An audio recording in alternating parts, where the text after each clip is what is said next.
দূষণের দম বন্ধ। রাতভর বিক্ষোভে ফুঁসছে জামুরিয়া, ইকড়া, চণ্ডীপুর, মহিষাবুড়ি সহ আশেপাশের গ্রাম। শ্যামমেডালি কারখানার বিরুদ্ধে গ্রামবাসীদের ক্ষোভ চরমে। জামুরিয়া শিল্প তালুক এলাকার শ্যামমেডালি কারখানা দূষণ নিয়ন্ত্রণের বাইরে চলে যেতেই মঙ্গলবার গভীর রাতে উত্তাল হয়ে ওঠে ইকড়া, চণ্ডীপুর, মহিষাবুড়ি গ্রামের বাসিন্দারা। কারখানার চিমনি ফুঁড়ে অতিরিক্ত ধোঁয়া ও কালো কণা ছড়াতে থাকতেই ক্ষুব্ধ গ্রামবাসীরা রাতেই কারখানার গেটের সামনে বিক্ষোভে ফেটে পড়েন। ঘটনার খবর পেয়ে ঘটনাস্থলে পৌঁছে জামুরিয়া থানার পুলিশি আশ্বাসে সাময়িকভাবে রাতেই বিক্ষোভ তুলে নেন গ্রামবাসীরা। কিন্তু কোথায় কি, রাত বাড়তেই ফের নিয়ন্ত্রণ হারায় কারখানার দূষণ। গোটা এলাকা ঘন ধোঁয়ার চাদরে ঢেকে যায়। শ্বাসকষ্ট, চোখ জ্বালা, অসহ্য পরিস্থিতিতে রাত জেগে ভুগছেন 3 গ্রামের মানুষ। এরপর বুধবার সকাল হতেই গ্রামবাসীরা ফের রাস্তায় নামেন। শ্যামমেডালি কারখানার 3 নম্বর গেট অবরোধ করে শুরু হয় লাগাতার বিক্ষোভ। অভিযোগ, দূষণ নিয়ন্ত্রণে প্রশাসনের কোনো উল্লেখযোগ্য ভূমিকা নেই। কারখানা কর্তৃপক্ষ বারবার আশ্বাস দিয়েও দূষণ কমায় না। রাতের পর রাত ভুগতে হচ্ছে গ্রামের মানুষকে। গ্রামবাসীদের দাবি, দূষণ কমাও, নইলে কারখানা বন্ধ। রাতে তো চোখ খোলা যাচ্ছে না, বাচ্চাদের শ্বাস নিতে কষ্ট হচ্ছে, এভাবে আর নয়। স্থানীয়দের অভিযোগ, কারখানা দূষণে ঘরবাড়ি কালো ধুলো ঢেকে যায়। মানুষ থেকে গবাদি পশু পর্যন্ত অসুস্থ হয়ে পড়ছে। কারখানার একাধিক ইউনিট থেকে নিয়ম ভেঙে অতিরিক্ত ধোঁয়া ছাড়া হচ্ছে বলে দাবি তাদের। এদিকে কারখানার সামনে বিক্ষোভে বড় সংখ্যায় পুলিশের উপস্থিতি। পরিস্থিতি যাতে কোনোভাবে নিয়ন্ত্রণের বাইরে না যায় তার জন্য নজরদারি বাড়ানো হয়েছে। এখন দেখার কারখানা কর্তৃপক্ষ কি দূষণ কমানোর পথে বাস্তব ব্যবস্থা নেবে, নাকি আরো বড় আন্দোলনের দিকে হাঁটবে 3 গ্রামের বাসিন্দারা। ইকড়া শামসেল কালি রুখতে হবে, ইকড়া শামসেলের কালি রুখতে হবে। চণ্ডীপুর ইকড়ার যে দূষণ, সেই দূষণ রুখতে হবে। এই দূষণ রুখতে হবে।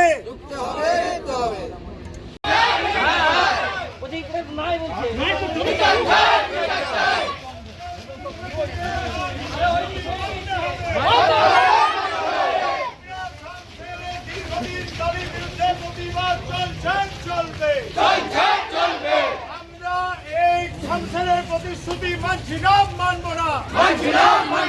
শামসেল ম্যানেজমেন্টকে ঠিক সিদ্ধান্তে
ম্যানেজ করবো একা মানুষ।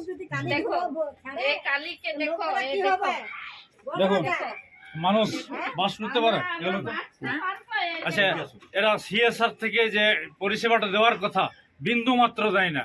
সারাদিনে এক ট্যাঙ্ক, একটা 1000 এখানে ভোটারের বাসিন্দা, এক ট্যাঙ্কারে জল দেয় না এখানে। দেখুন এইগুলো দেখেন, মানুষ বেঁচে থাকতে পারে?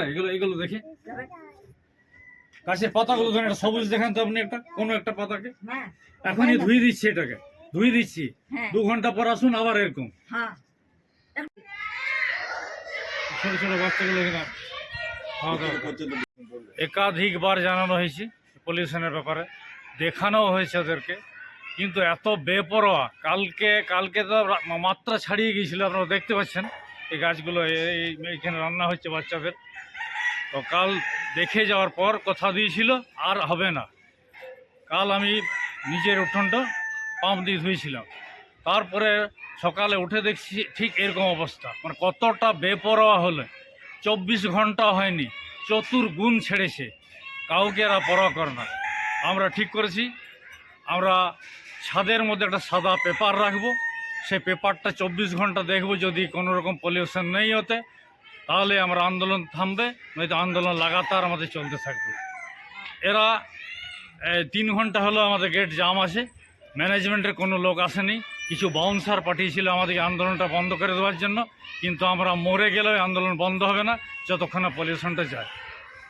গতকালে তো পুলিশ এসেছিল, পুলিশ এসেছিল, পুলিশের কথাও দিয়ে গিয়েছিল যে আর হবে না, কিন্তু সবচেয়ে দুর্ভাগ্যজনক ঘটনা এর থেকে 4 গুণ ছেড়েছে। তাই তো আবার এসে যাওয়ার পর মানে অবাক হলাম কতটা বেপরোয়া হলে এরকম ঘটনা ঘটে। আমি তো পুলিশের সামনে বললাম যে আপনারা তো এসেছিলেন, চলুন বাড়িতে গিয়ে দেখবেন, কারণ রাত্রি 12টার সময় আমি ধুয়ে দিয়েছিলাম উঠোনটা, তারপর সকাল এসে দেখছি ওর থেকে 4 গুণ বেশি, মানে কোনো কাউকে পরোয়াই করে না এরা। আমরা লাগাতার আন্দোলনে যাব, আমরা ওই বলি সাদা পেপার রাখবো, সাদা পেপার, ওটা যতক্ষণ না সাদা থাকে 24 ঘন্টা দেখবো আমরা, আবার যদি দেখি পলিউশন আছে আবার বন্ধ করবো। কি নাম আপনার? রাজা ঘোষ।